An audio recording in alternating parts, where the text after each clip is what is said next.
The gunshot that tore through the still desert air marked the beginning of Josephine Fletcher's life in Redemption Creek, Arizona Territory, 1882.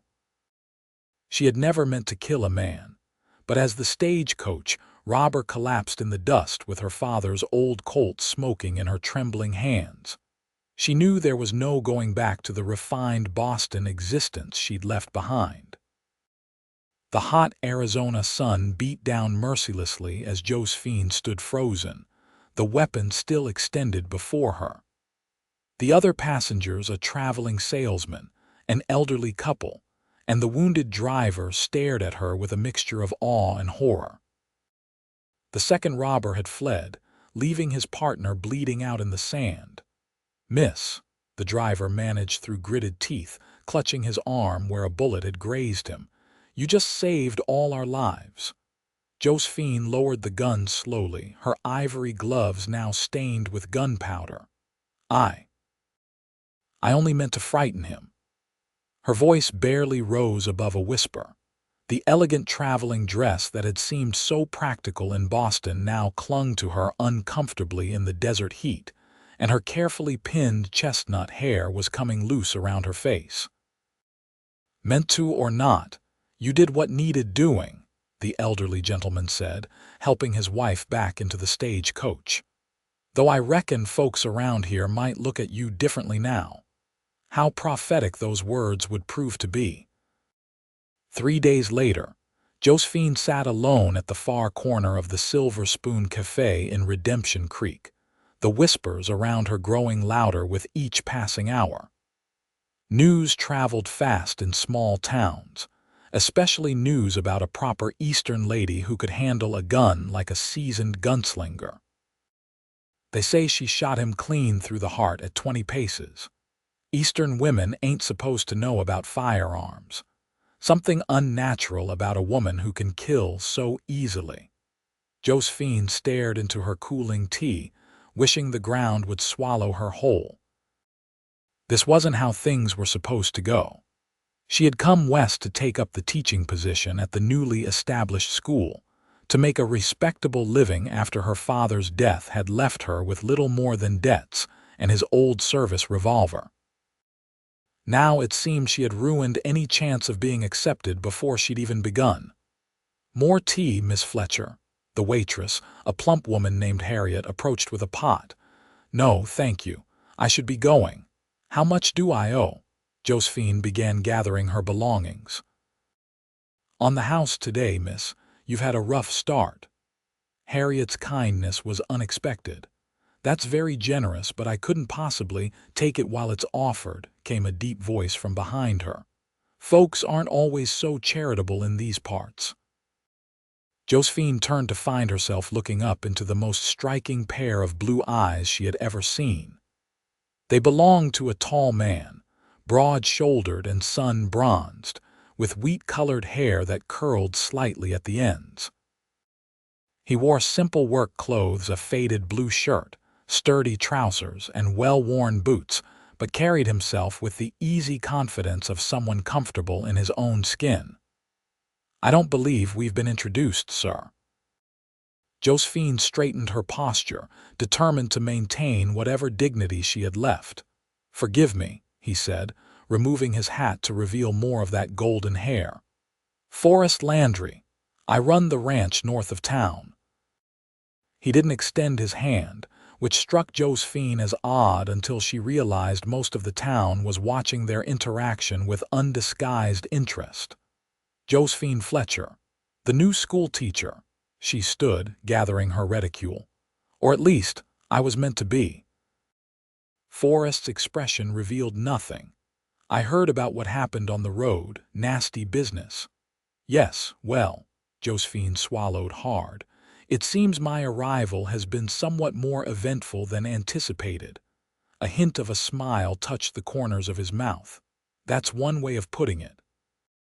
He gestured toward the door. "May I walk you to your lodgings? There are some things about this town you should know." Josephine hesitated. In Boston, walking unaccompanied with a strange man would be scandalous.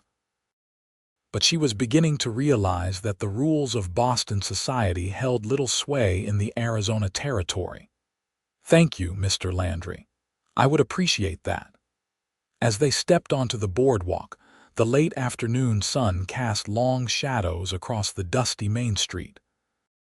Redemption Creek was a modest settlement, one main street lined with essential businesses, a few side streets with residences, a small church, and the schoolhouse where Josephine was meant to teach. "The school board is meeting tonight," Forrest said as they walked. "They're discussing your position." Josephine's heart sank. "Because of the shooting," he nodded. "Some folks are uncomfortable with the idea of a woman who's killed teaching their children. It was self-defense. He was going to shoot the driver, he'd already wounded him." "I know that," Forrest said calmly. "And reasonable people understand. But this town has its share of unreasonable people too." They stopped in front of the small boarding house where Josephine had taken a room. She turned to face him, suddenly angry. "So I'm to be punished for saving lives? For not allowing myself and others to be robbed or worse?" Forrest studied her for a moment, his expression unreadable. "You really don't understand what's happening, do you? Enlighten me, Mr. Landry. It's not about what you did, it's about what you are." His voice dropped lower. "A beautiful, educated Eastern woman who can handle a gun when needed. You represent everything they fear. Change, independence, strength in a form they don't recognize as proper." Josephine felt heat rise to her cheeks, both at his casual mention of her being beautiful and at the unfairness of it all. "That's absurd. That's human nature." He replaced his hat. "The meeting's at 7 at the town hall. I'll be there." "Why would you attend?" "Do you have children in the school?" A shadow passed over his face. "No, but I believe everyone deserves a fair hearing." He tipped his hat. "Good day, Miss Fletcher." Josephine watched him walk away, his long stride carrying him quickly down the street. She had no allies in this town, no one to speak on her behalf. Perhaps this mysterious rancher would be the exception. The town hall, a grand name for a modest building that also served as the courthouse when needed, was packed by the time Josephine arrived that evening. She had changed into her most conservative dress, a high-necked navy blue affair with minimal trimming, her hair severely pinned back. If they wanted proper, she would give them proper. The whispers followed her as she made her way to an empty seat in the back row. She kept her eyes forward, her back straight, ignoring the stares that seemed to burn into her skin. Mayor Wilson, a portly man with an impressive mustache, called the meeting to order. "As you all know, we're here to discuss the appointment of Miss Josephine Fletcher as our new schoolteacher in light of recent events." Reverend Thomas stood immediately. "I must object to placing our children in the care of a woman with blood on her hands. The good book teaches us that women should be gentle, nurturing creatures. What kind of example would Miss Fletcher set?" Murmurs of agreement rippled through the crowd. Josephine gripped her reticule tighter, forcing herself to remain composed. "The stage driver would be dead if not for her quick thinking," came another voice. "It was Dr. Matthews, the town physician. I treated his wound. The bullet would have struck his heart if the robber had gotten off another shot." "That may be," said Mrs. Prescott, whose husband owned the general store, "but there's something unnatural about a woman who can shoot like that. My Herbert says she must have had improper training." "Improper training." "My father was a Union officer who believed his daughter should be able to protect herself." Josephine found herself standing, the words pouring out before she could stop them. "Would you prefer I had allowed that man to kill the driver, perhaps rob and assault the rest of us? Would that have been more proper?" The room fell silent. Then Mayor Wilson cleared his throat. "Miss Fletcher, while we appreciate your forthrightness, this meeting is to allow the board to discuss my fate without allowing me to speak in my own defense." Josephine's voice remained calm despite her racing heart. "Is that the justice you practice in Redemption Creek?" From the corner of her eye, Josephine saw Forrest Landry stand up from his seat along the wall. "The lady has a point, Mayor. Seems to me we owe her the courtesy of hearing her out." Mayor Wilson tugged at his collar.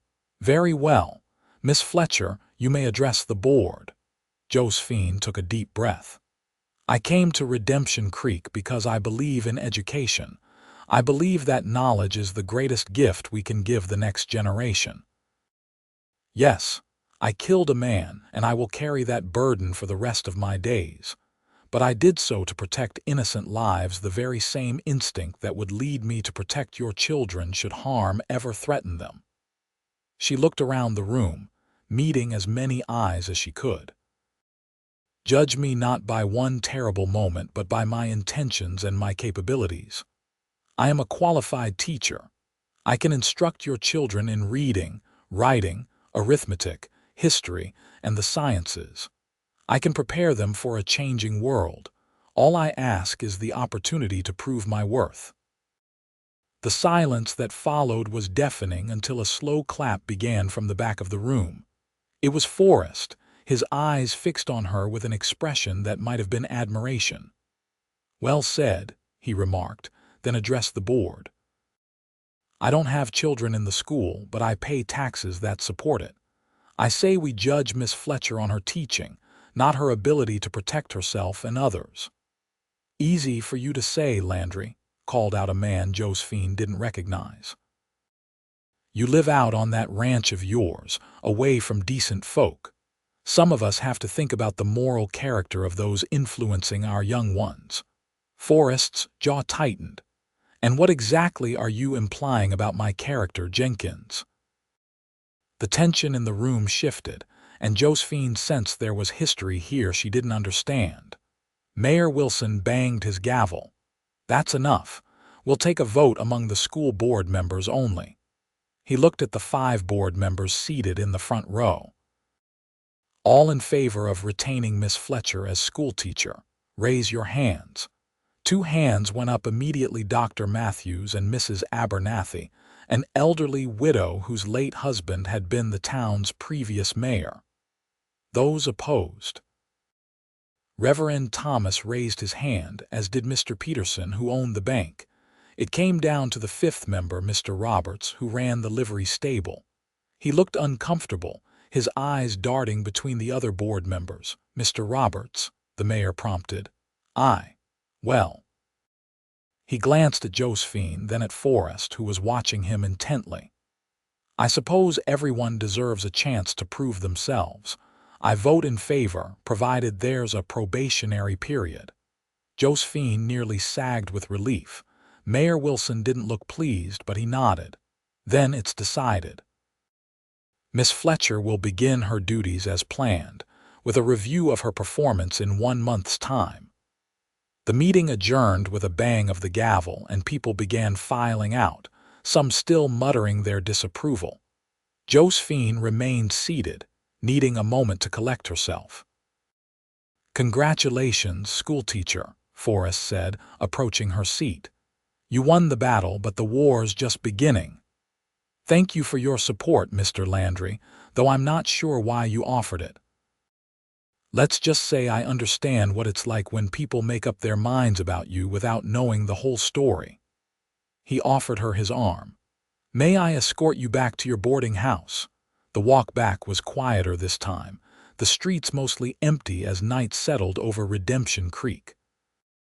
Josephine was acutely aware of Forrest's arm beneath her gloved hand, the solid strength of him beside her. "They'll be watching you closely now," he said as they approached the boarding house.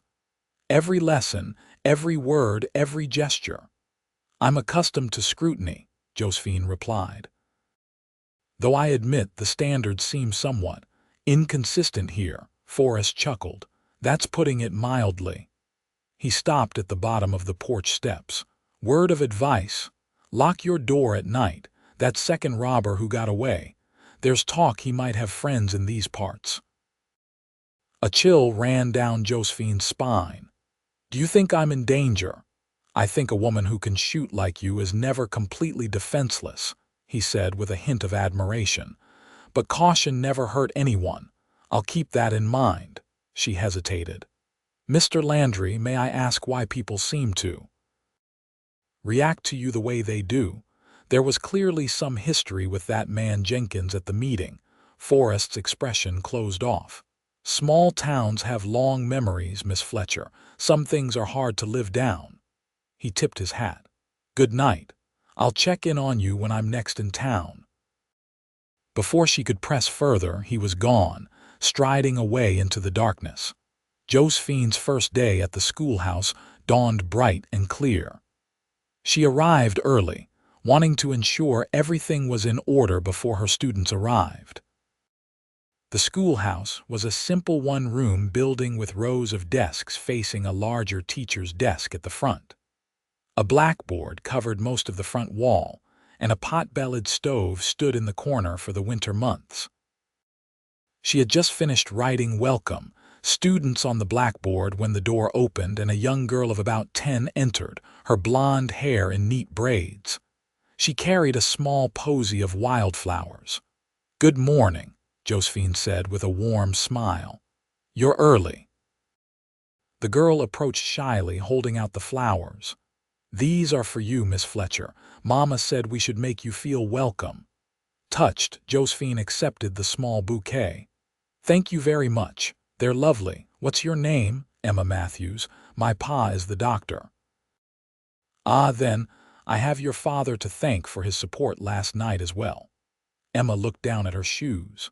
"Pa says you did what any brave person would do, but Reverend Thomas said at Sunday service that women shouldn't handle firearms." Josephine considered her words carefully. "The world isn't always simple, Emma. Sometimes we find ourselves in situations where we must make difficult choices. What's important is that we try to do what's right, even when it's hard." She placed the flowers in a jar of water on her desk. "Now, would you like to help me prepare for the day?" By the time the school bell rang at 8 o'clock, 17 students had arrived, ranging from 6 to 15 years old. Josephine noted with disappointment that there were at least 10 empty desks, children whose parents had clearly decided to keep them home. "Good morning, class," she began, determined to focus on those who had come rather than those who hadn't. "I am Miss Fletcher, your new teacher. We have much to learn together, but first, I'd like to learn about all of you." The morning passed quickly as Josephine assessed the students' varying levels of education. Some of the older boys, particularly Henry Jenkins, son of the man who had confronted Forrest at the meeting, seemed determined to test her authority with whispered comments and barely concealed smirks. But Josephine had taught in Boston before coming west. She was no stranger to classroom management. At noon, she dismissed the children for their lunch break, watching as they scattered across the schoolyard with their lunch pails. She was about to return inside when she spotted a familiar figure on horseback approaching the school. Forrest Landry rode a magnificent chestnut stallion, the powerful animal responding to his slightest command. He dismounted with easy grace, tying the horse to the hitching post before approaching her. "Mr. Landry," she greeted him, aware of the curious stares from her students. "What brings you to town so soon?" "Brought in some cattle to sell," he explained, removing his hat. His hair was damp with sweat and dust clung to his clothes. "Thought I'd see how your first day was going." "It's going well, though some parents have kept their children home." He nodded, unsurprised. "They'll come around when they see you're just teaching reading and writing, not sharpshooting." Despite herself, Josephine laughed. "I don't think sharpshooting is in the approved curriculum. Pity, might make arithmetic more interesting."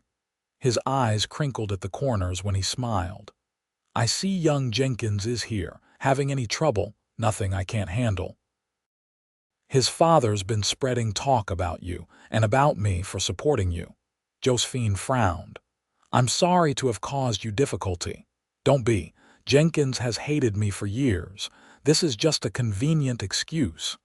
He glanced at the children in the yard. "I should let you get back to your duties. Just wanted to check that everything was all right." "It's kind of you to be concerned." Something flickered across his face. "Kind isn't a word people usually associate with me, Miss Fletcher. Perhaps they don't know you very well." "Perhaps they know me better than you do." He put his hat back on. "Good day, Miss Fletcher." She watched him ride away, wondering about the shadows that seemed to follow this man who had become her only ally in Redemption Creek. The following weeks fell into a pattern. Each day, Josephine taught her growing class, more parents grudgingly sending their children, as reports of her teaching abilities spread. Each evening, she returned to her small room at the boarding house, prepared lessons, and sometimes walked through town or read on the porch if the weather was fine. And at least twice a week, Forrest Landry would appear in town on some errand or another, inevitably finding a reason to pass by the schoolhouse or the boarding house. Their conversations were brief but increasingly comfortable, though he remained guarded about his past and personal life. One Saturday, nearly 3 weeks after her arrival, Josephine was shopping at the general store when she overheard a conversation from the next aisle. "Can't believe she's still associating with that Landry fellow after what Mrs. Peterson told her," a woman's voice said in hushed tones. "Some women don't have the sense God gave them," replied another. "Though what can you expect from someone who'd shoot a man dead?" "Well, I heard he's been visiting her boarding house at all hours. Probably only a matter of time before she shows her true colors." Josephine rounded the corner, facing the two gossips, directly Mrs. Jenkins and her friend Mrs. Collins. "Good afternoon, ladies. I couldn't help but overhear my name being discussed." The women had the grace to look embarrassed, though Mrs. Jenkins quickly recovered. "We're only concerned about the moral example being set for our children, Miss Fletcher." "How commendable," Josephine replied coolly. "Though I wonder why your concern doesn't extend to teaching them about the evils of bearing false witness." "Mr. Landry has never visited my boarding house at all hours, as you put it. Our conversations have been brief and entirely in public view." Mrs. Collins sniffed. "Even being seen with him damages your reputation. Mrs. Peterson was trying to do you a kindness when she told you about his past." "Mrs. Peterson has said nothing to me about Mr. Landry's past," Josephine replied, genuinely confused. The women exchanged glances. "Well," said Mrs. Jenkins with poorly concealed relish, "perhaps someone should." Before Josephine could respond, the store's bell jingled as the door opened, and Forrest himself walked in. The women immediately busied themselves with examining canned goods, shooting dark glances in his direction. Forrest nodded to Josephine, seemingly oblivious to the tension. "Miss Fletcher." "Fine day, isn't it?" "Indeed it is, Mr. Landry," she replied, watching the ladies from the corner of her eye. "I was just finishing my shopping." "Allow me to help you carry your purchases," he offered, taking the basket from her hands. "I'm headed back toward town anyway." As they left the store together, Josephine could practically feel the disapproving stares burning into her back. Outside, the October sun was warm but not unpleasant, the worst of summer's heat finally abating. "You shouldn't have done that," she said once they were out of earshot. Forrest looked down at her, puzzled. "Done what?" "Offered to escort me. Those women were already gossiping about us." Understanding dawned on his face. "Ah, you're worried about your reputation." "I'm worried about my position," she corrected.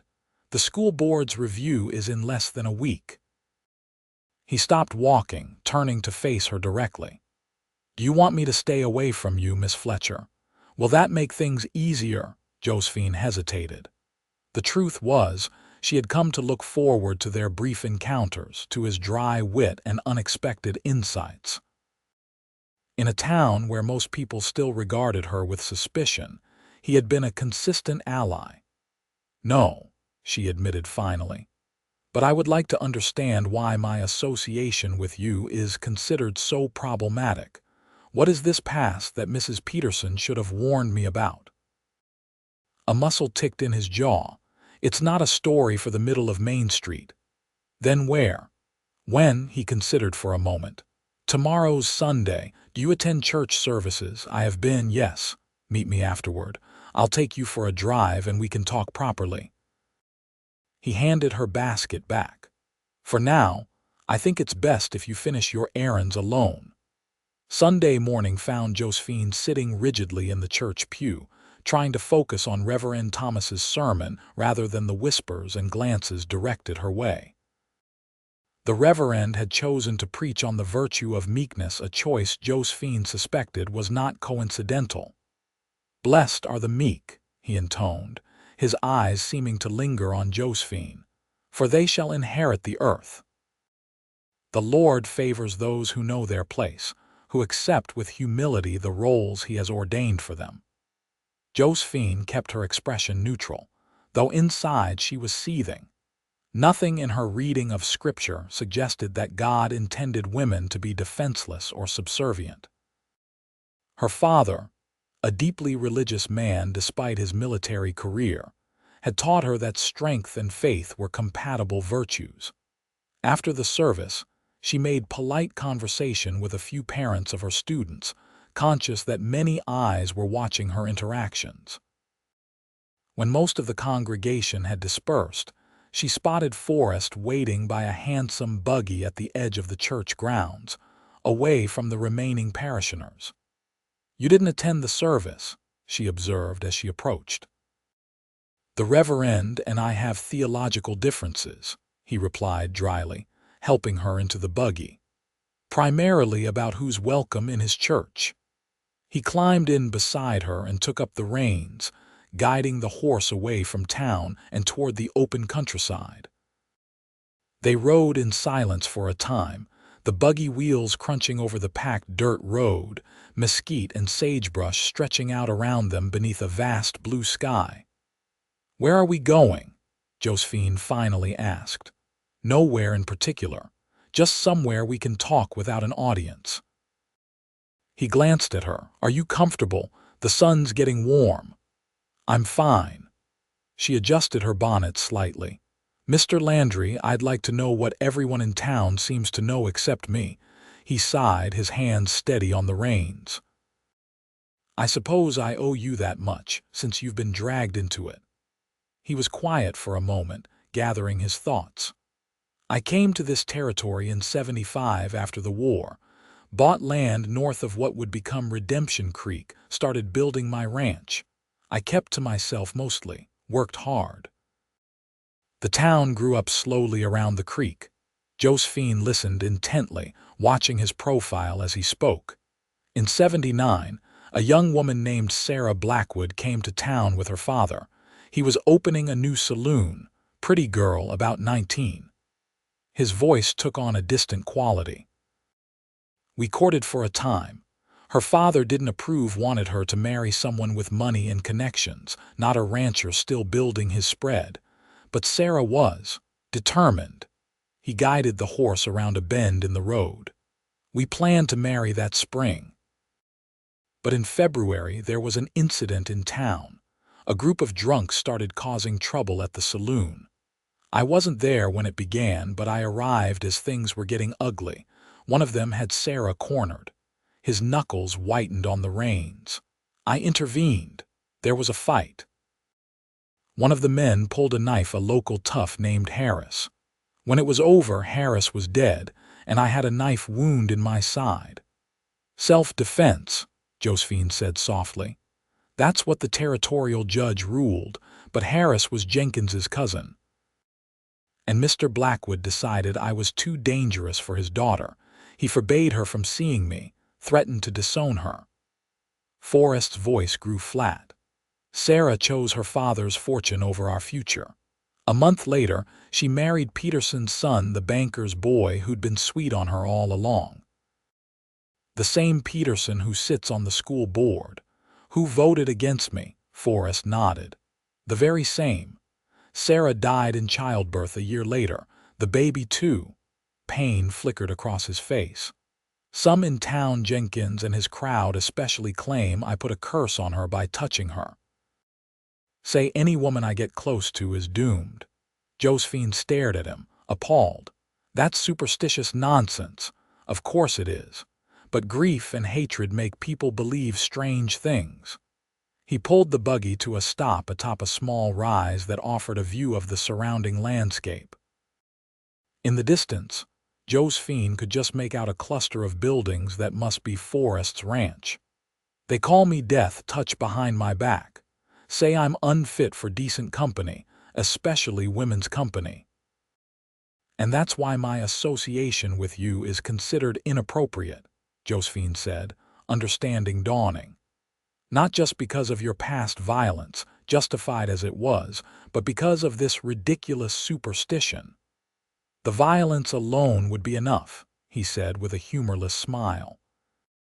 I've killed 3 men in total: Harris, a rustler who tried to steal my cattle in '80, and a drunk who drew on me in Tucson last year. Each time ruled justified, each time adding to my reputation. He turned to look at her directly. So now you know what Mrs. Peterson would have told you. That I'm dangerous. That I bring death to women who get close to me. That I'm unworthy of decent society. Josephine held his gaze steadily. I've killed a man too, Mr. Landry. Perhaps we're both unworthy by their standards. Something shifted in his eyes, surprise and perhaps a flicker of hope. You're not afraid of me, should I be? No. The word came quickly, firmly. I would never harm you, Miss Fletcher. Then I see no reason to avoid your company based on town gossip and superstition.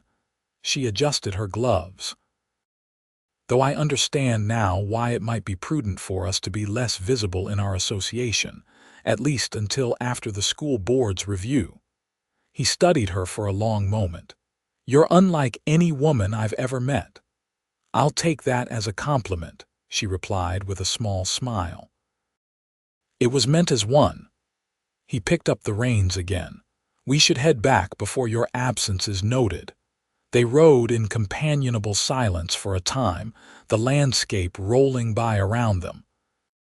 Josephine found herself stealing glances at Forrest's profile, the strong line of his jaw, the way the sunlight caught in his hair.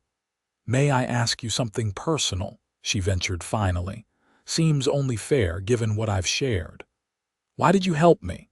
That first day and at the meeting. You had no reason to involve yourself in my troubles.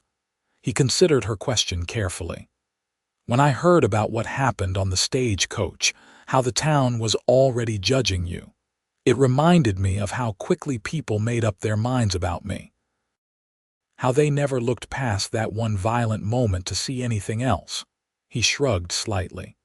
And maybe I recognized something in you, a kind of solitary strength, the look of someone who does what needs doing, regardless of the cost. The words touched something deep in Josephine's heart. I think perhaps we understand each other, Mr. Landry. I think perhaps we do, Miss Fletcher. The school board's review came and went without incident, with no complaints about her teaching methods and clear evidence that her students were progressing well.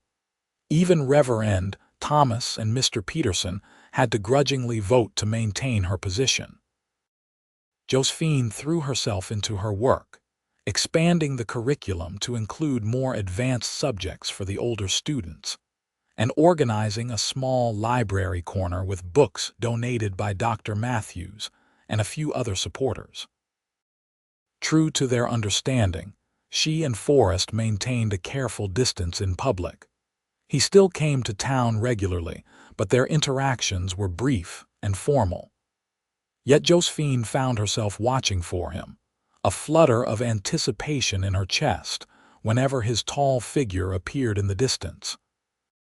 One crisp November afternoon, as Josephine was dismissing her students for the day, Emma Matthews lingered behind. Miss Fletcher, may I ask you something? Of course, Emma. Josephine smiled at her favorite pupil, a bright girl with a quick mind and endless curiosity. Is it true that Mr. Landry is courting you secretly? Josephine nearly dropped the book she was organizing. What? No. Who told you such a thing? Emma twisted her hands in her skirt. I heard my mama telling my aunt that you and Mr. Landry have an understanding, but have to keep it quiet because of what people would say. Your mother is mistaken, Josephine said firmly, though her cheeks felt warm. Mr. Landry and I are merely acquaintances. Oh. Emma looked disappointed. I thought it was romantic, like a story. Mr. Landry always looks at you special when he thinks nobody's watching. Before Josephine could respond to this startling revelation, there was a commotion outside, shouts and the sound of horses arriving at speed. She moved quickly to the window, Emma following behind. 3 riders had pulled up in front of the general store across the street. They were rough-looking men, trail dusty and heavily armed. Who are they? Emma asked, pressing closer to the window. I don't know, Josephine replied, unease prickling along her spine. Emma, I think you should run along home now. Quickly, please. She ushered the child out the back door of the schoolhouse, watching until Emma was safely on her way toward the doctor's house. Then Josephine returned to the front window, observing as the 3 strangers dismounted. One of them, a tall man with a scar bisecting his left eyebrow, seemed to be giving orders to the others. There was something familiar about him that nagged at Josephine's memory. Where had she seen that distinctive scar before? The realization hit her like a physical blow. The stagecoach robbery. He was the second robber, the one who had escaped. The one Forrest had warned might have friends in these parts. Heart pounding, Josephine grabbed her reticule with her father's pistol tucked safely inside and slipped out the back door. She needed to alert the sheriff, but his office was on the other side of the street, past where the men were gathered. She would have to circle around. She had just reached the alley behind the row of buildings when she heard footsteps behind her. Turning quickly, she found herself face to face with the scarred man, his eyes widening in recognition. Well, well, he drawled, a slow, ugly smile spreading across his face. If it ain't the lady shooter herself, saved me the trouble of hunting you down. Josephine backed away slowly, one hand reaching into her reticule. What do you want, Justice, madam? He spat the word. You killed my brother that day on the stage road. Billy wasn't much, but he was blood. Your brother was robbing a stagecoach and about to murder the driver, Josephine said, trying to keep her voice steady. The territorial judge ruled it justified. Judges, he scoffed. What do they know about justice between folk? He drew his pistol with practiced ease. An eye for an eye, that's real justice. A life for a life. Josephine's fingers closed around her own weapon, but before she could draw it, a voice rang out from the end of the alley. That's far enough, Maddox. Forrest stood there, his own gun already drawn and pointed steadily at the scarred man. Maddox's face twisted with anger.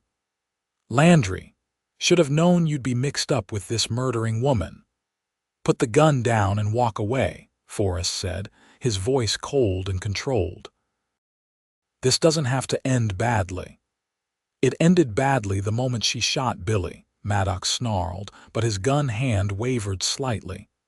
Your men are already being detained by the sheriff, Forrest continued, taking a step forward.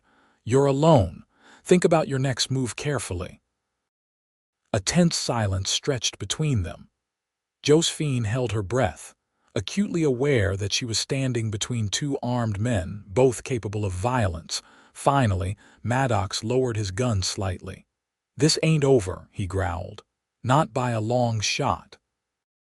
It is for today, Forrest replied, not lowering his weapon. Now drop the gun and kick it toward me. With a curse, Maddox complied, then raised his hands in surrender. You can't watch her forever, Landry. Sooner or later I'll get my due. Not in this lifetime. Forrest kept his gun trained on Maddox as he approached, quickly retrieving the dropped weapon. "Miss Fletcher, would you be so kind as to fetch the sheriff? Tell him we have the third member of the Maddox gang." Josephine hurried to do as asked, her heart still pounding. By the time she returned with the sheriff and his deputy, Forrest had Maddox seated on a crate, hands bound behind him with a length of rope. "Good work, Landry," the sheriff said, hauling Maddox to his feet. "We've been after this one for months, wanted in 3 territories." As the lawman led Maddox away, Josephine found herself trembling, delayed reaction setting in. Forrest was at her side immediately, a steadying hand at her elbow. "Are you hurt?" he asked, concern evident in his voice. "No, I'm fine," she managed. "Just shaken. How did you know he was here?" "That he would come after me." "I didn't know for certain," Forrest admitted.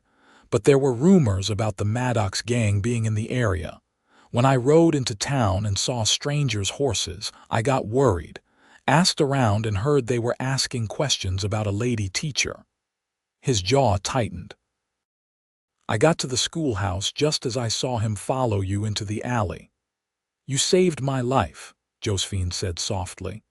"You'd have drawn your own weapon if I hadn't arrived," he countered, a hint of admiration in his eyes. "But I'm glad I was here all the same." A crowd had begun to gather, drawn by the commotion. Josephine was suddenly very aware of Forrest's hand still on her arm, of how close they were standing, of the dozens of eyes watching them. "Miss Fletcher," Emma came running up, her father the doctor close behind. "Are you all right? Papa says that bad man wanted to hurt you." Josephine knelt down to the child's level, forcing a reassuring smile. "I'm perfectly fine, Emma. Mr. Landry and the sheriff made sure the bad man couldn't hurt anyone." Dr. Matthews looked between Josephine and Forrest, his expression thoughtful. "Perhaps you should come to our house for a bit, Miss Fletcher. My wife could make you some tea, and you could rest until the excitement dies down." "Thank you, doctor, but I think I'd prefer to return to my boarding house." She straightened up, smoothing her skirts with still shaking hands. "I'll escort you," Forrest said, in a tone that brooked no argument. He offered her his arm. This time, Josephine didn't hesitate to take it, no longer caring what the townspeople might think.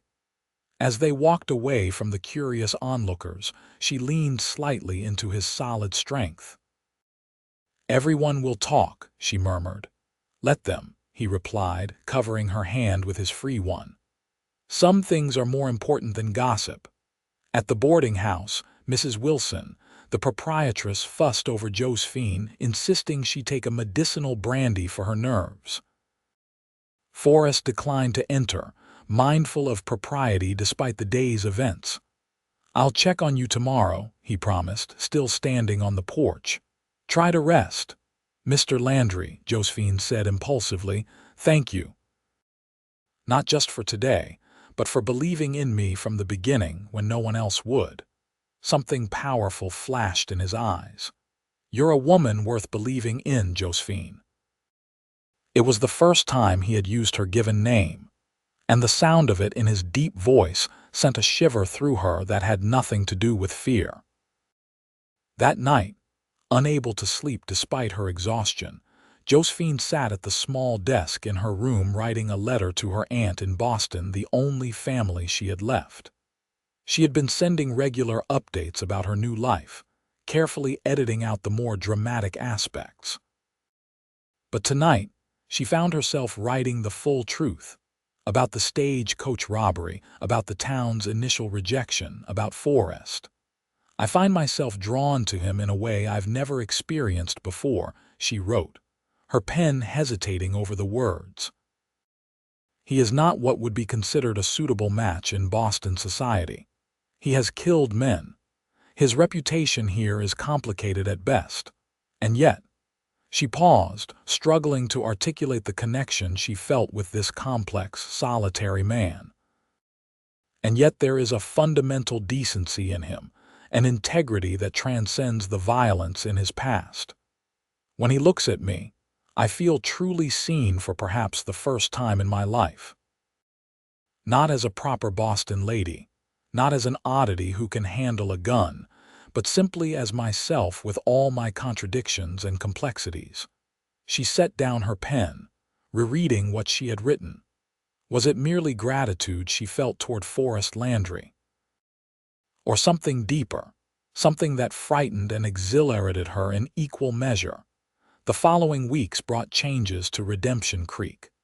The capture of the Maddox gang, long the scourge of stagecoach lines throughout the territory, was big news. The fact that the woman teacher had been instrumental in identifying the leader, and that Forrest Landry had apprehended him, created an unexpected shift in how the town viewed them both. Children who had been kept from Josephine's classroom began to appear, their parents grudgingly acknowledging that a teacher who had faced down outlaws might have something valuable to impart about courage and quick thinking. Even Reverend Thomas tempered his sermons about female propriety, perhaps recognizing that his congregation's views were evolving. Most significantly, Josephine's friendship with Forrest became openly acknowledged. He would often meet her after school, walking her back to the boarding house or escorting her on errands. Sometimes they would take longer walks outside of town, discussing books, sharing memories of their vastly different upbringings, or simply enjoying the spectacular Arizona sunsets. Yet for all their growing closeness, there remained a careful distance between them. Forrest never touched her beyond offering his arm or occasionally, briefly, her hand. He never spoke of feelings beyond friendship. Josephine told herself this was proper, appropriate, and tried to ignore the longing that grew in her heart with each passing day. December arrived, bringing cooler temperatures and preparations for Christmas. The schoolhouse was decorated with paper chains and pine boughs, and Josephine organized a Christmas pageant for the students to perform for their parents. On the day of the pageant, the schoolhouse was packed with families. Even parents who had initially objected to Josephine's appointment came to watch their children perform the nativity story and recite poems about the season. Josephine stood at the back of the room, watching proudly as her students, even reluctant Henry Jenkins, who had been persuaded to play one of the wise men, performed their parts with enthusiasm. She was so focused on ensuring everything went smoothly that she didn't notice Forrest's arrival until he was standing beside her. "They're doing well," he said quietly, his eyes on the children. "They've worked so hard," she replied, unable to keep the pride from her voice. "Even the ones who struggled with reading at the beginning of term. That's your doing." She glanced up at him, startled by the warmth in his voice. "It's their hard work, guided by your teaching." He smiled down at her. "You've changed this town, Josephine, more than you know." The way he looked at her with such undisguised admiration made her heart flutter. Before she could respond, the pageant concluded, and the room erupted in applause. The moment was lost in the rush of parents congratulating their children and thanking Josephine for her efforts. Later, after helping to tidy the schoolhouse, Josephine found Forrest waiting outside with his buggy. The evening air was crisp, and the first stars were appearing in the deepening blue of the sky.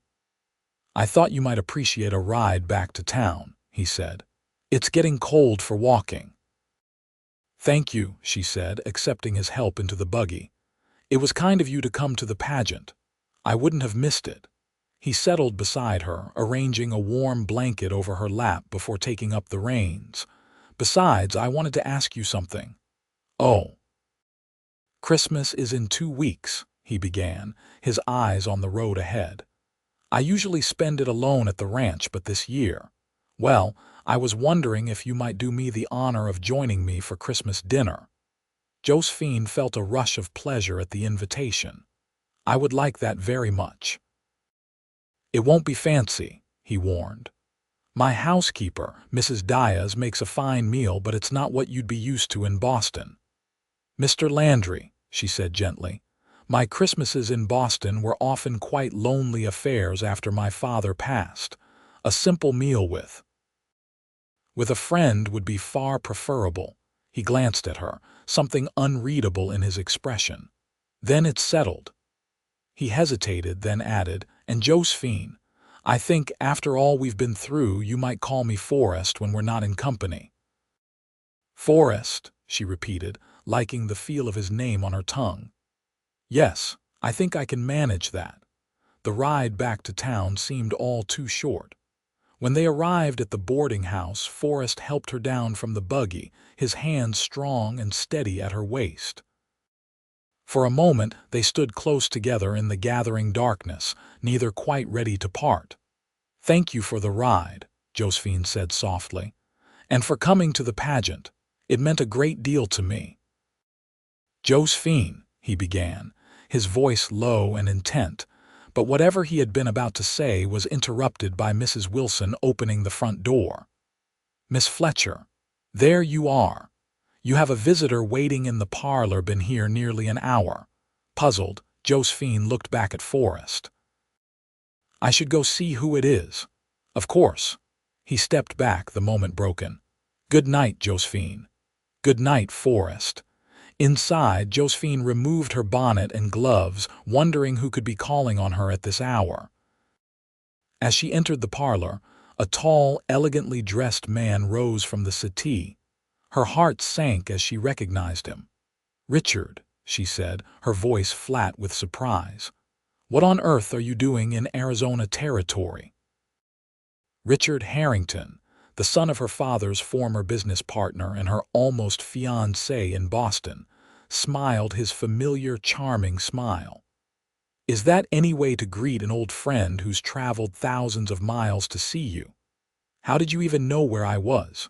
Your aunt, of course." He stepped forward, taking her hands in his before she could object.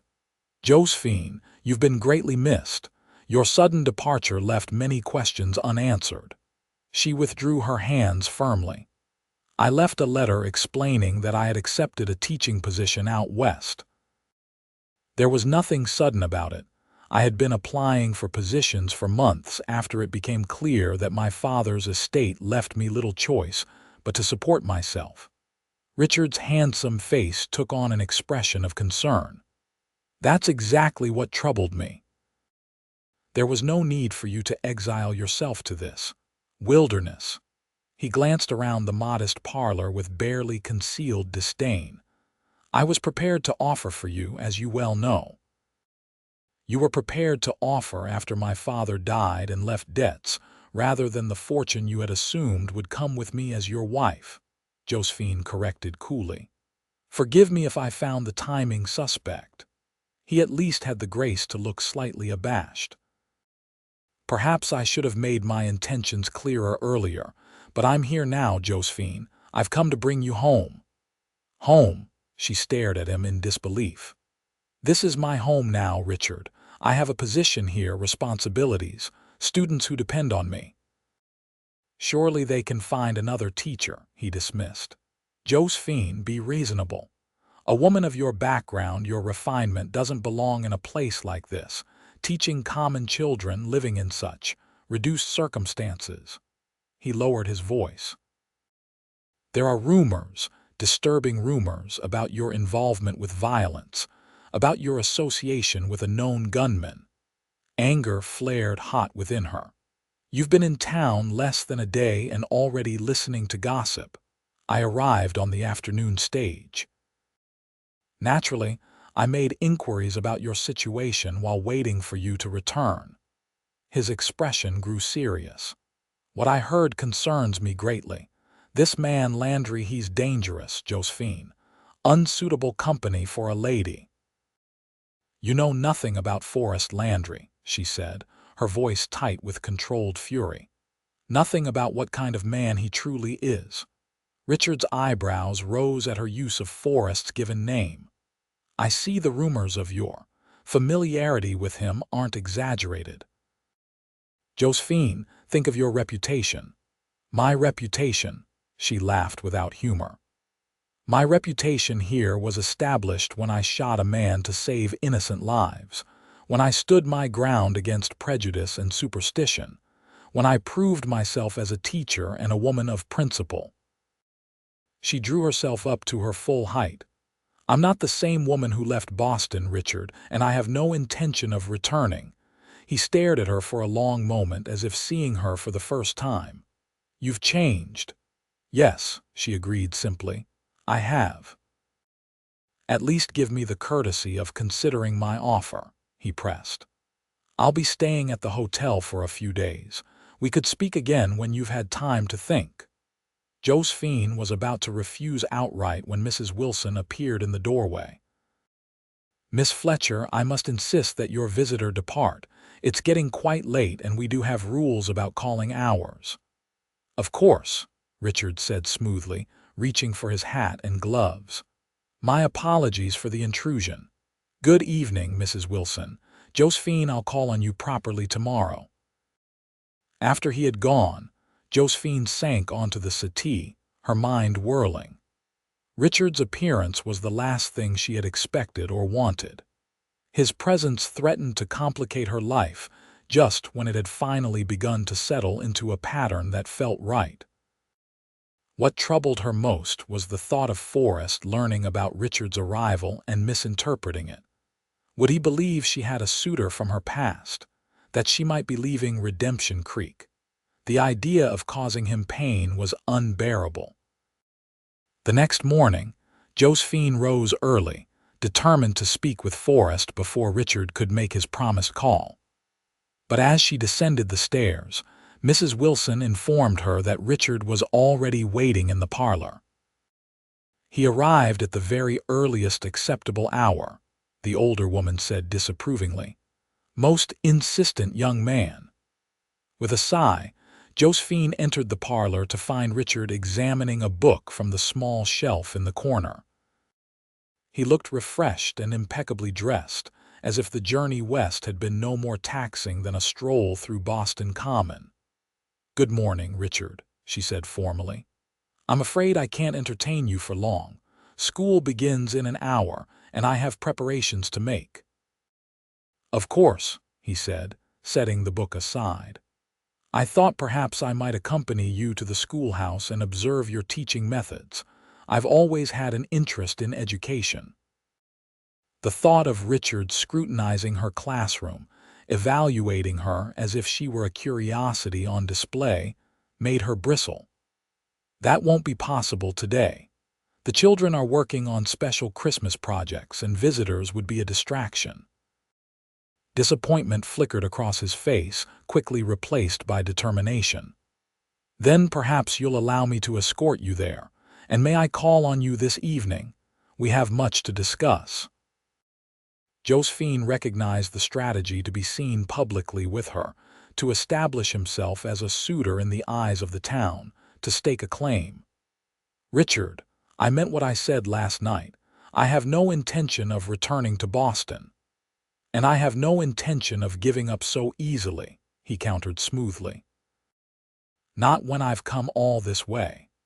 Before she could formulate a response that wouldn't create a scene, the parlor door opened again, and Mrs. Wilson appeared. "Miss Fletcher, Mr. Landry is here to see you. Shall I tell him you're engaged with another visitor?" Richard's expression darkened at the mention of Forrest's name. "No. Please show him in," Josephine said quickly, relief flooding through her. Forrest entered the parlor a moment later, his tall frame making the room seem suddenly smaller. He wore his usual practical attire, a clean but well-worn shirt, sturdy trousers, and boots that had seen many miles. Beside Richard's tailored Eastern clothing, he should have appeared rough, unpolished. Yet to Josephine's eyes, Forrest possessed a natural dignity that made Richard's carefully cultivated elegance seem artificial by comparison. "Good morning, Miss Fletcher," Forrest said, his eyes taking in the situation at a glance. "I hope I'm not interrupting." Not at all, Mr. Landry. Allow me to introduce Mr. Richard Harrington of Boston, an old acquaintance. She deliberately avoided terms like friend or anything that might suggest a closer relationship. Richard, this is Mr. Forrest Landry. The two men sized each other up with the wariness of territorial predators. Richard extended his hand first, a social obligation he couldn't avoid without appearing overtly rude. Mr. Landry, I've heard a great deal about you in my short time here. Forrest's handshake was brief but firm.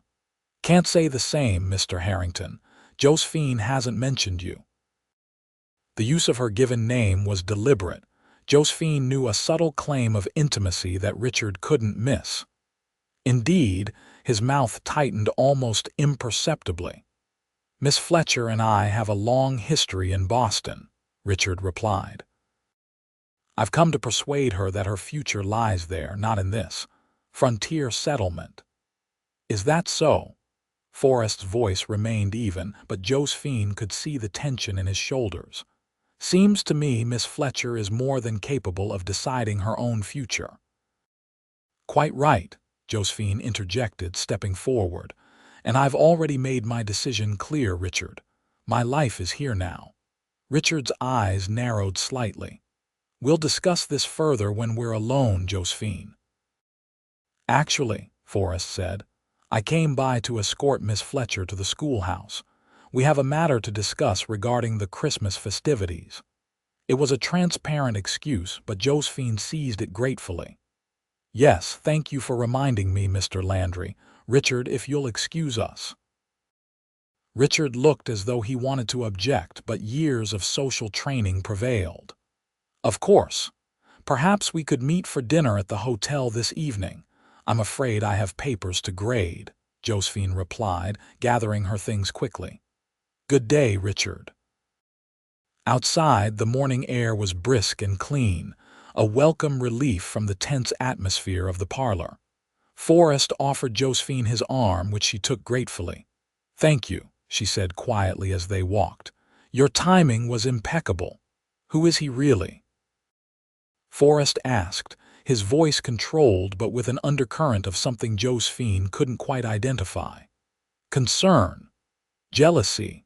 The son of my father's business partner, she explained.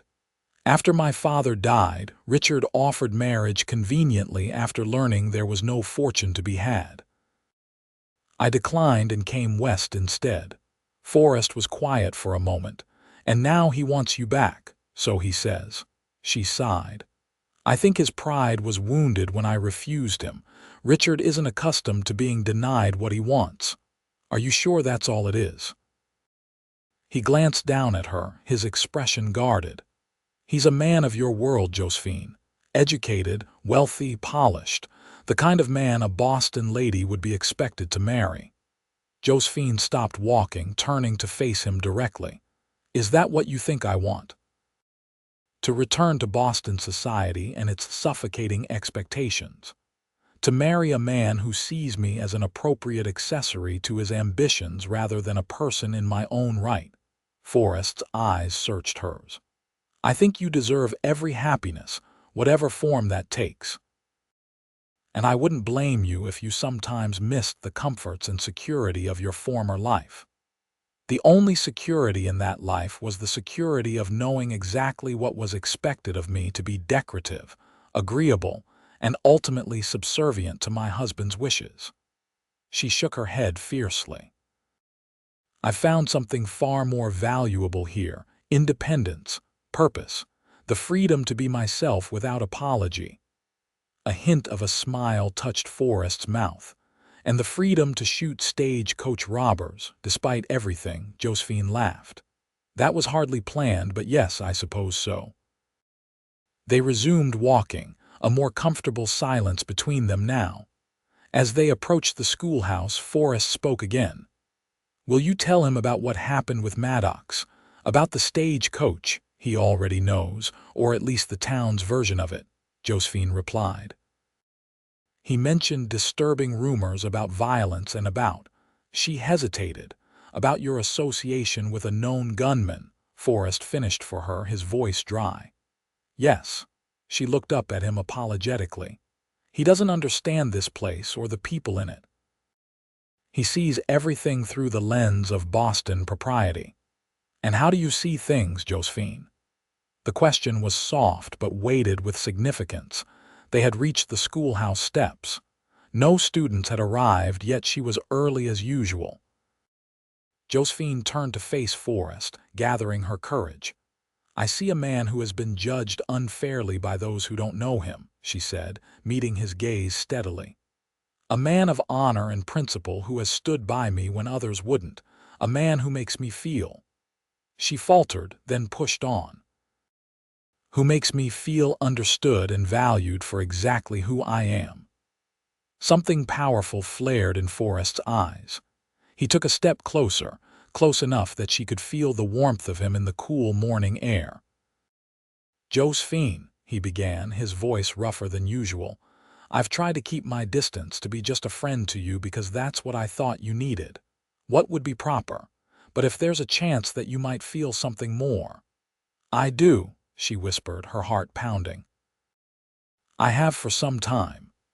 He reached up slowly, giving her time to withdraw, and touched her cheek with a gentleness that made her breath catch.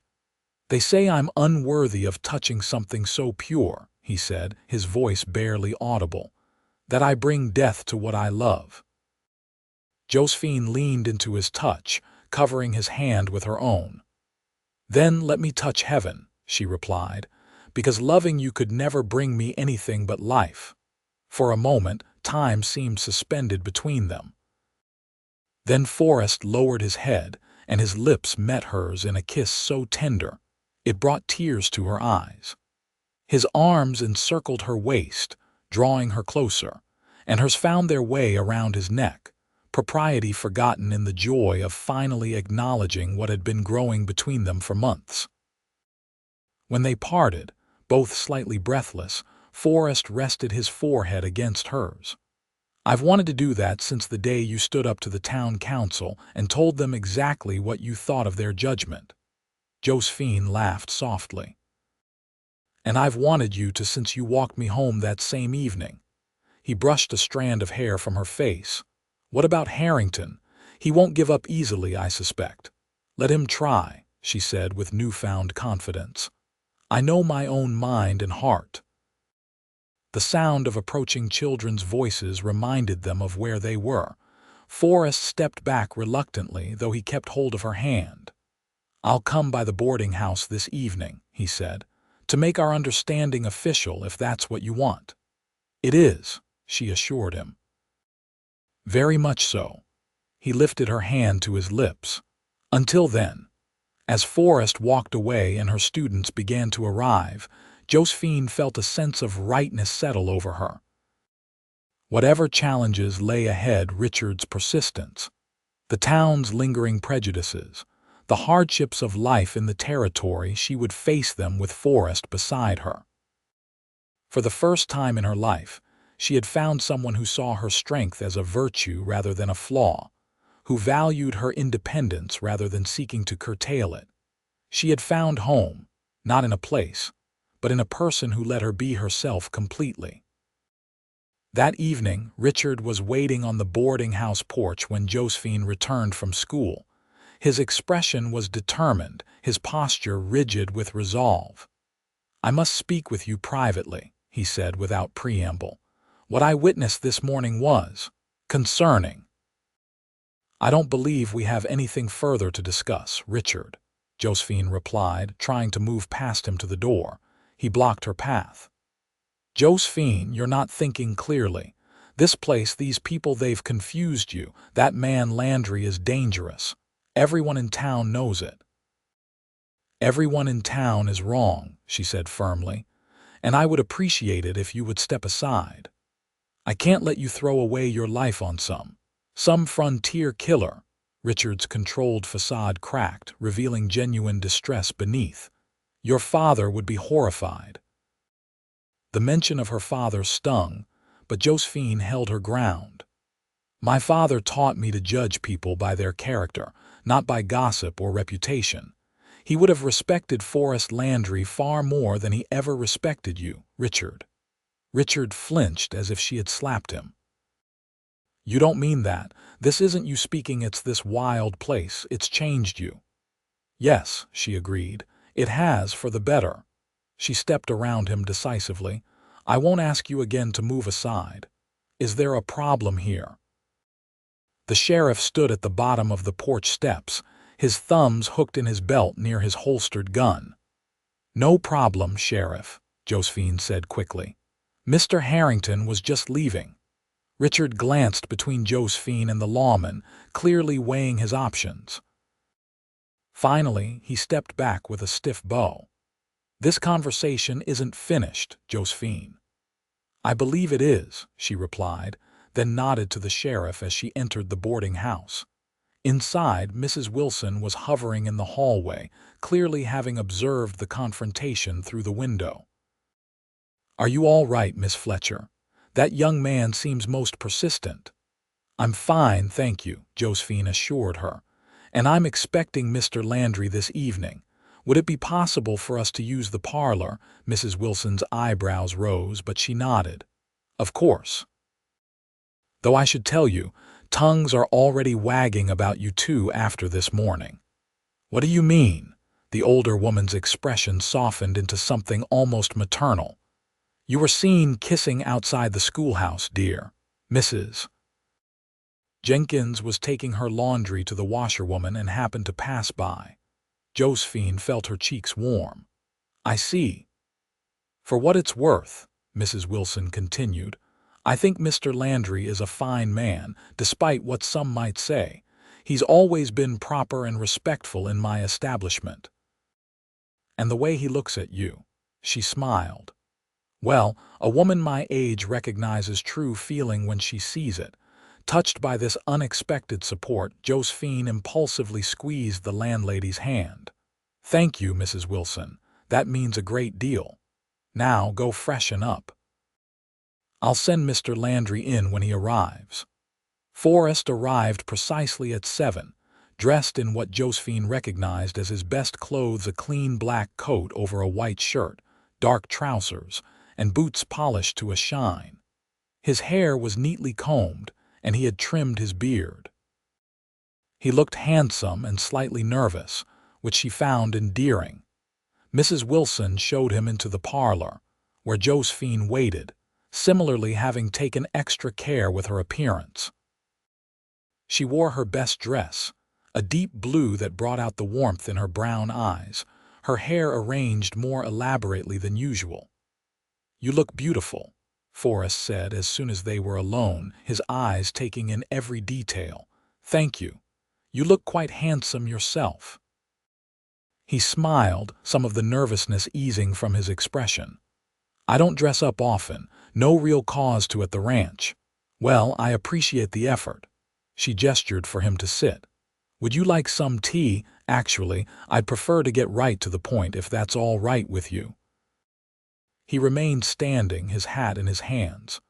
Josephine, this morning, what I said, what happened between us, I meant every word. As did I, she assured him. He took a deep breath. Then I'd like to state my intentions formally. I care for you deeply, more than I ever thought possible after. After what happened before, I want to court you properly, with marriage as the goal if you'll have me. Josephine's heart swelled at his directness, so different from Richard's calculated approach to relationships. I would be honored, Forrest. And yes, I'll have you. Relief and joy transformed his face. He crossed the room in 2 strides, taking her hands in his. I know I'm not what your family would have wanted for you. I'm not educated like you, not cultured. My hands are rough from work, and there's blood on them that will never fully wash away. Your hands are strong and capable, she said, squeezing them gently.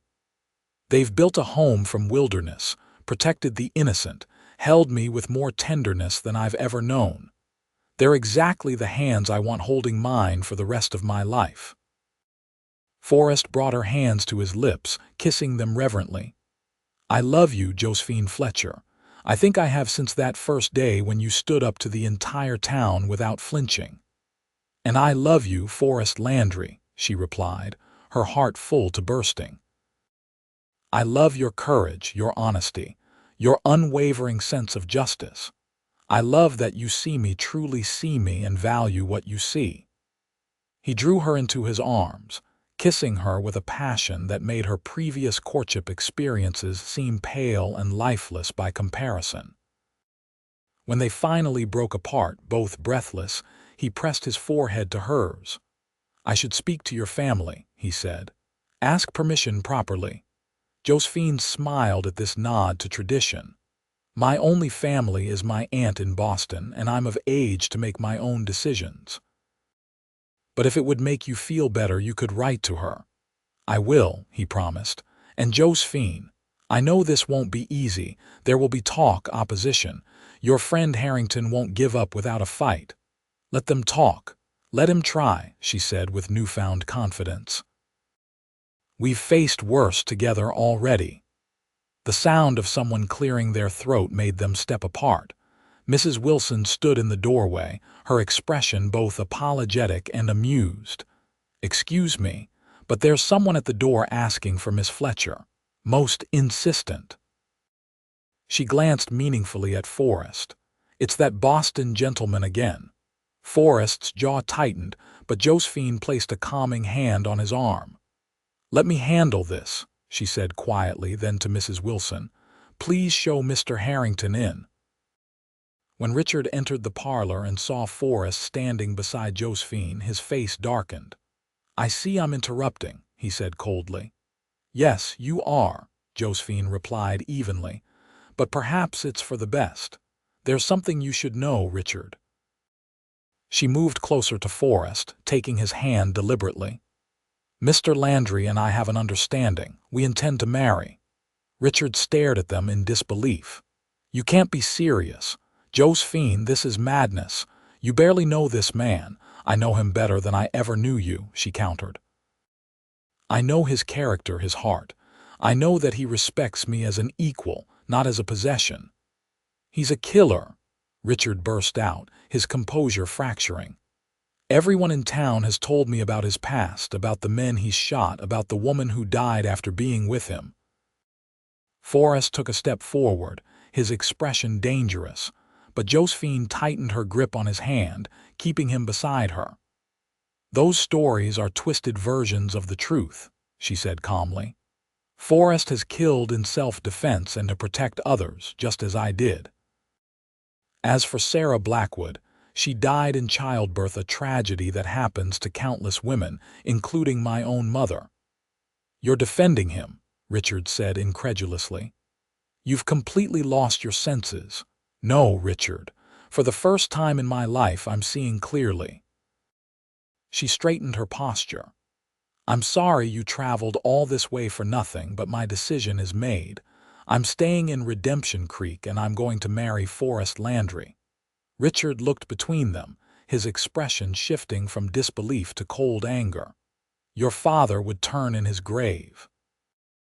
"My father would want me to be happy," Josephine replied steadily. "And I am. Happier than I've ever been." For a long moment, Richard seemed at a loss for words.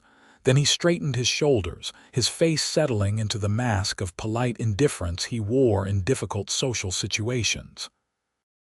"I see there's nothing more to be said. I'll be leaving on tomorrow's stage." He looked directly at Forrest. "I hope, for her sake, that you prove worthy of her trust."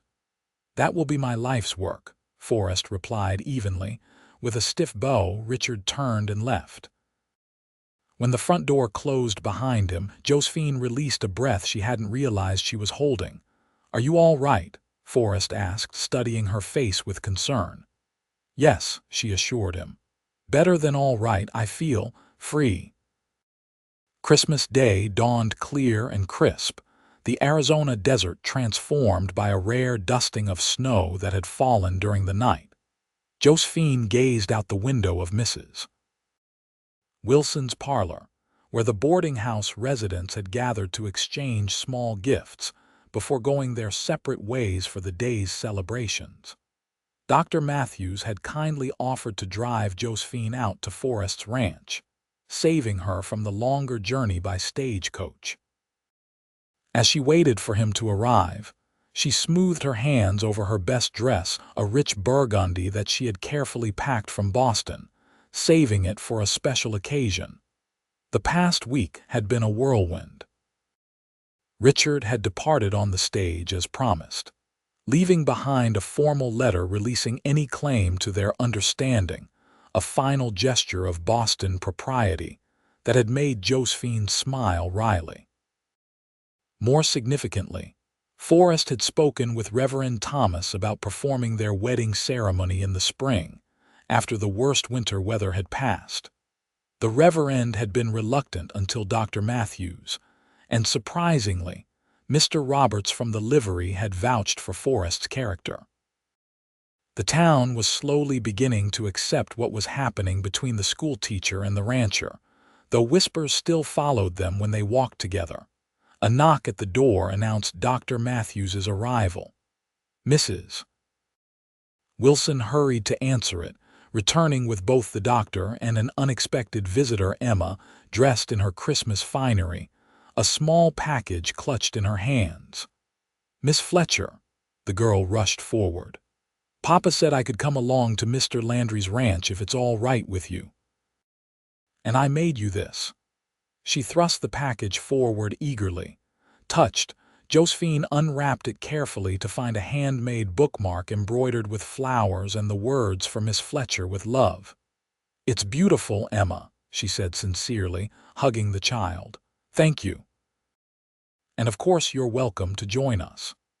The drive to the ranch took nearly an hour, the doctor's wagon crunching over the light snow as Emma chattered excitedly about Christmas and the gifts she had received. Josephine half listened, her anticipation growing as they approached Forrest's land. She had never visited his ranch before. As they crested a rise, she got her first full view of it, a sprawling property nestled against the base of a red rock formation. The main house was larger than she had expected, built of sturdy logs and stone with a wide porch wrapping around two sides. Several outbuildings and corrals surrounded it, and beyond stretched fenced pastures where cattle grazed. "It's beautiful," she breathed. "Landry's built it up from nothing over the years," Dr. Matthews remarked.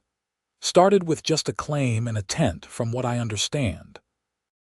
Forrest was waiting on the porch as they drove up, his face breaking into a wide smile at the sight of Josephine. He hurried down to help her from the wagon, his hands lingering at her waist slightly longer than necessary. "Merry Christmas," he said softly, just for her. "You look lovely." "Merry Christmas," she returned, suddenly shy under his admiring gaze. "Thank you for inviting us. You brought company, I see." He nodded to Emma, who was bouncing on her toes with excitement. "Welcome, Miss Matthews. I hope you like horses." "I love horses," the girl exclaimed. "Do you have many?" "A few," Forrest replied with a smile. "Perhaps after dinner I could show you the new foal that was born last week." Emma's eyes widened with delight. "Oh, yes, please." They were ushered inside, where the warmth of a crackling fire in a large stone fireplace greeted them. The interior of the house revealed a surprising blend of frontier practicality and unexpected refinement, sturdy handmade furniture alongside a few quality pieces that must have been brought from the East at considerable expense. Simple whitewashed walls adorned with a few good paintings, and bookshelves filled with well-used volumes. Mrs. Diaz, the housekeeper, greeted them warmly. A plump, grandmotherly woman with a quick smile, she had prepared a feast that filled the dining room with enticing aromas. "It's good to finally meet you, Miss Fletcher," she said, squeezing Josephine's hands. "The patron has spoken of little else but you for months." "Mrs. Diaz," Forrest warned good-naturedly, a flush creeping up his neck.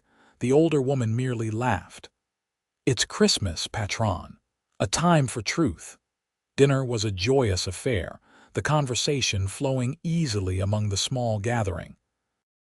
Dr. Matthews proved to be an entertaining storyteller, regaling them with tales from his early days as a frontier physician. Emma was on her best behavior, clearly enchanted by her surroundings and the special attention Forrest showed her. "You're good with children," Josephine observed quietly as they watched Emma helping Mrs. Diaz serve the dessert, a spectacular apple pie with cinnamon-scented crust. "I like their honesty," Forrest replied. "Children see things as they are, not as rumor or prejudice tells them to see." After the meal, true to his word, Forrest took Emma to see the foal, bundling her in a spare coat against the cold. Dr. Matthews retired to the study with a medical journal Forrest had procured for him from Tucson, leaving Josephine to explore the house more thoroughly. In the parlor, a small table held several framed photographs, a stern-looking older couple who must be Forrest's parents, a younger Forrest in a Union Army uniform, and a faded daguerreotype of a young woman with a sweet smile whom Josephine guessed must be Sarah Blackwood. The fact that he kept her picture displayed touched Josephine's heart. Whatever had happened, he had truly cared for the girl. A bookshelf nearby held volumes of history, poetry, and surprisingly, several books on art and architecture. She was examining these when Forrest returned, his cheeks ruddy from the cold. "Emma's helping Mrs. Diaz feed the barn cats," he explained, coming to stand beside her. "She's quite taken with the smallest one, a little calico runt." "I was admiring your book collection," Josephine said. "You never mentioned an interest in art." "There's a lot we still have to learn about each other," he acknowledged. "I've always been drawn to buildings, how they're designed, how they work with the landscape. If things had been different, perhaps I might have studied architecture." "It's not too late," she suggested. "There are schools in the East." He smiled, shaking his head. "My place is here, but I read what I can, design my own buildings when needed." He glanced toward the photographs she had been examining earlier. "You saw the pictures?" "Yes. Is that Sarah?" He nodded, his expression softening. "She deserves to be remembered. What happened wasn't her fault. She was young, pressured by her father. I held on to anger for a long time, but she paid the highest price." Josephine took his hand. "Thank you for sharing this with me. For letting me into your home, your life." Forrest lifted her hand to his lips. "I have something for you, a Christmas gift." "Oh, I have something for you as well," she remembered, retrieving a small package from her reticule, "though I'm afraid it's quite modest." "Ladies first," he insisted, presenting her with a rectangular box wrapped in simple brown paper tied with a red ribbon. Inside, nestled on a bed of cotton, lay a silver locket on a delicate chain. When she opened it, she found a tiny pressed wildflower on one side, the same type as had been in Emma's first day bouquet. "It's beautiful," she breathed. "I remembered you mentioning that your mother had a silver locket you admired as a child, but it was sold after your father's death to pay debts," Forrest explained. "This isn't the same, of course, but—" "It's perfect," Josephine assured him, deeply moved that he had remembered such a detail from one of their conversations. "Would you help me put it on?" His fingers were gentle as he fastened the chain around her neck, brushing aside her hair with a touch that sent shivers down her spine. The locket rested just above her heart, a physical token of the connection between them. "Now yours," she said, handing him the package once he had stepped back. Forrest unwrapped it carefully to reveal a hand-bound book. Opening it, he found blank pages interspersed with Josephine's neat handwriting. "It's a journal," she explained. "I've written down some of my favorite quotes about home and belonging on the first few pages. The rest is for your own thoughts, designs, whatever you wish." He ran his fingers over the supple leather cover. "This is thoughtful, Josephine. Thank you. I noticed you sketching building designs on scrap paper, she said. I thought you might appreciate somewhere proper to keep them. You notice everything, don't you? There was wonder in his voice. I notice you, she replied simply. He set the journal aside carefully, then took both her hands in his. I have something else I want to give you today if you'll accept it. Oh, this house, he said, gesturing around them. I built it larger than I needed, with more rooms than a single man requires. I think I was always building it for a family, even when I believed I'd never have one. He met her eyes directly. I want it to be your home, Josephine, our home. Not just after we're married in the spring, but now, today. She stared at him, startled. What are you saying? I'm asking you to marry me today, he clarified. Dr. Matthews brought the necessary paperwork. He's a notary as well as a physician. The Reverend doesn't need to perform the ceremony for it to be legal in the territory. He squeezed her hands gently. I know it's sudden, and if you want to wait for a proper church wedding with the town present, I understand. But when I saw you arrive today, when I watched you in this house, so perfectly at home, I knew I didn't want to wait another day to make you my wife. Josephine's heart raced. A Christmas Day wedding, small and intimate, with only their closest friends as witnesses, it was nothing like the elaborate Boston wedding she had once imagined for herself. And yet, it felt absolutely right. Yes, she said, her voice clear and certain. Yes, I'll marry you today. The simple ceremony took place before the fireplace in the parlor, with Dr. Matthews officiating, Emma and Mrs. Diaz as witnesses. Josephine wore her burgundy dress with the silver locket around her neck, and Forrest stood tall and proud in his best clothes, his eyes never leaving hers as they spoke their vows.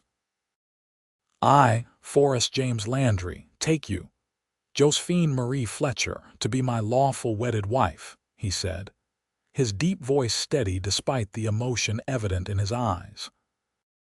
I promise to love, honor, and cherish you all the days of my life, to stand beside you in joy and sorrow, in plenty and want, in sickness and in health, from this day forward until death parts us. When it was her turn, Josephine's voice trembled slightly at first, but grew stronger with each word. I, Josephine Marie Fletcher, take you, Forrest James Landry, to be my lawful wedded husband. I promise to love, honor, and cherish you all the days of my life, to stand beside you in joy and sorrow, in plenty and want, in sickness and in health, from this day forward until death parts us. They had no ring that would come later, but when Dr. Matthews pronounced them husband and wife, and Forrest kissed her with tender reverence, Josephine felt that no wedding in the grandest Boston cathedral could have been more perfect. Later, after Emma had fallen asleep in a guest room and Dr. Matthews had retired to another, Josephine stood with Forrest on the porch, gazing up at the star-filled Arizona sky. His arm was warm around her waist, her head resting against his shoulder. Are you happy, Mrs. Landry? He asked softly. The name sent a thrill through her. Completely, Mr. Landry. No regrets. About the small wedding, about not waiting for spring. She turned in his arms to face him. My only regret would have been wasting a single day we could have spent together as husband and wife. He traced the curve of her cheek with gentle fingers. I still can't quite believe you're real, that you chose me, knowing everything. I chose you because of everything, she corrected him. Because every experience, every struggle has shaped you into the man I love, honorable, compassionate, stronger for having been tested. Forrest kissed her then, a kiss that held promise and passion and a future stretching out before them. When they broke apart, breathless, he rested his forehead against hers. They said I was unworthy of touch, he murmured, that my hands brought only death. Josephine took those hands in hers, pressing them to her heart. Then let me touch heaven, she whispered back, because your touch brings me only life." Inside the warmth of their home, surrounded by the love that had grown against all odds in the harsh beauty of the Arizona territory, Forrest and Josephine Landry began their life together, a teacher who had found her voice and a rancher who had found redemption, both finally home in each other's arms. 5 years later, Josephine stood on the porch of the Landry ranch house, watching as Forrest taught their 3-year-old son James to ride his first pony. The boy's delighted laughter carried on the warm spring air, his small hands gripping the saddle horn while his father walked alongside, one hand steadying the child, the other guiding the gentle mare. So much had changed since that Christmas Day wedding. The schoolhouse in Redemption Creek had expanded to 2 rooms, with Josephine now serving as head mistress and a young teacher from California handling the younger children. The Landry Ranch had prospered, becoming one of the most successful operations in the territory. And most precious of all, their family had grown. Emma Matthews, now 15, had become Josephine's apprentice teacher, spending weekends at the ranch to help with James and his 1-year-old sister Marie. The girl's natural affinity with children made her a gifted instructor, and Josephine took pride in mentoring her. The town of Redemption Creek had changed too. The railroad had come through 2 years prior, bringing new businesses and settlers. Forrest, using his self-taught knowledge of architecture and construction, had designed several of the new buildings, including a proper town hall and an expanded church. His reputation had gradually transformed from dangerous gunman to respected businessman and family man, though he still carried a pistol when necessary and taught Josephine to improve her already formidable shooting skills. As for Jenkins and his crowd, most had either come around or moved on as the town grew and changed. Even Reverend Thomas had mellowed, particularly after Forrest donated generously to repair the church roof following a severe storm. "Mama, look," James called excitedly as the pony took a few steps on its own, Forrest still close beside them. "I'm riding." "I see you, sweetheart," Josephine called back, adjusting baby Marie on her hip. "You're doing wonderfully." The front gate opened and Dr. Matthews rode through, waving as he approached the house. Now in his 60s with silver threading his once dark hair, he remained the town's only physician and one of their dearest friends. "Good afternoon, Josephine," he greeted her, dismounting with the ease of a man much younger. "I brought those medical texts we discussed for your advanced students." "Thank you, doctor. Would you like some lemonade? Mrs. Diaz made a fresh pitcher this morning." "That sounds perfect." They settled on the porch, watching as Forrest continued the riding lesson. Marie cooed and reached for the doctor, who took her with practiced ease. "She's growing like a weed," he observed, bouncing the baby gently. "Strong like her mother." "And stubborn like her father," Josephine added with a laugh. "She's already trying to walk, holding onto furniture and taking a step or two before falling. Forrest says she'll be running the ranch before she's 10. Dr. Matthews smiled, then his expression grew more serious. "I had a letter from Boston yesterday, from your aunt." Josephine set down her lemonade. "Oh, is everything all right?" She mentioned that Richard Harrington has finally married, a senator's daughter from New York. "Good for him," Josephine said sincerely. "I hope he's happy. Your aunt also wrote that he still speaks of you occasionally. Wonders what might have been if you'd returned east." Josephine looked out at her husband and son, her heart full to bursting with love for the family they had created. "There was never any other path for me, doctor, not really." "I know that," he said gently. "Anyone who sees you and Forrest together knows that." The riding lesson concluded, and Forrest led the pony back to the small corral near the house, lifting James down to the ground.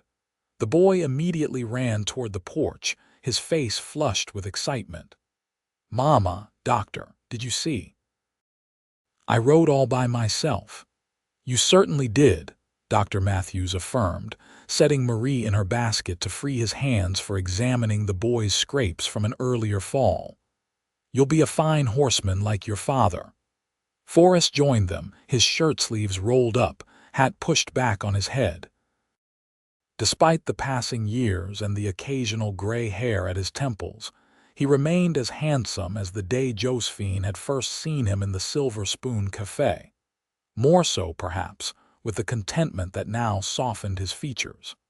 "How's my favorite patient?" he asked, dropping a kiss on Marie's forehead before turning to Josephine. "And my favorite teacher. We're all well," Josephine assured him, accepting his brief kiss. The doctor brought news from Boston. "Richard Harrington has married." Forrest raised an eyebrow. "Has he now?" "I hope his wife appreciates what she's got." "I'm sure she does," Josephine replied, "just as I appreciate what I have." She reached for his hand, still calloused from work but gentle in its strength. "Everything I could ever want is right here." Later that evening, after the children were asleep, and the house had settled into nighttime quiet, Josephine and Forrest sat together on a blanket beneath the stars, as they often did on clear nights. The silver locket he had given her that first Christmas still hung around her neck, now containing tiny portraits of their children alongside the preserved wildflower. "What are you thinking about?" Forrest asked, his arm around her shoulders as she leaned against him. "How different my life would have been if I hadn't shot that robber," she replied honestly. "If I hadn't become the woman who could kill in the eyes of the town." He considered this. "Do you ever regret it, taking a life even to save others?" "I regret that it was necessary," she said carefully. "But not that I acted. If I hadn't, I might never have met you, never known what it is to be truly loved for exactly who I am." Forrest's arm tightened around her. "When I first saw you in that cafe, looking so proper and yet so fierce, I thought to myself, there's a woman who doesn't know how extraordinary she is." Josephine smiled up at him. "And what do you think now?" "Now," he brushed a strand of hair from her face. "Now I think you're beginning to understand. But I intend to spend the rest of my life reminding you just to be sure." She laughed softly, leaning into his touch. "They still whisper about us sometimes, you know. In town. The lady teacher who killed a man and the rancher with death in his hands." "Let them whisper," he said, unconcerned. "We know the truth." "Yes," Josephine agreed, looking up at the vast desert sky, at the house they had filled with love and laughter, at the man beside her who had defied superstition and judgment to build a life with her. "We do."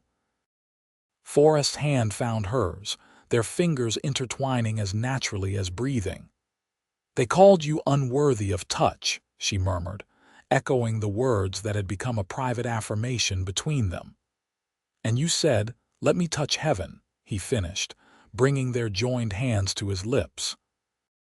In the quiet Arizona night, surrounded by the life they had created together, Josephine Landry knew with absolute certainty that she had indeed found heaven, not in the rigid propriety of Boston society or the pages of Scripture, but in the arms of a man who had seen her strength and called it beautiful, who had touched her life and brought only joy.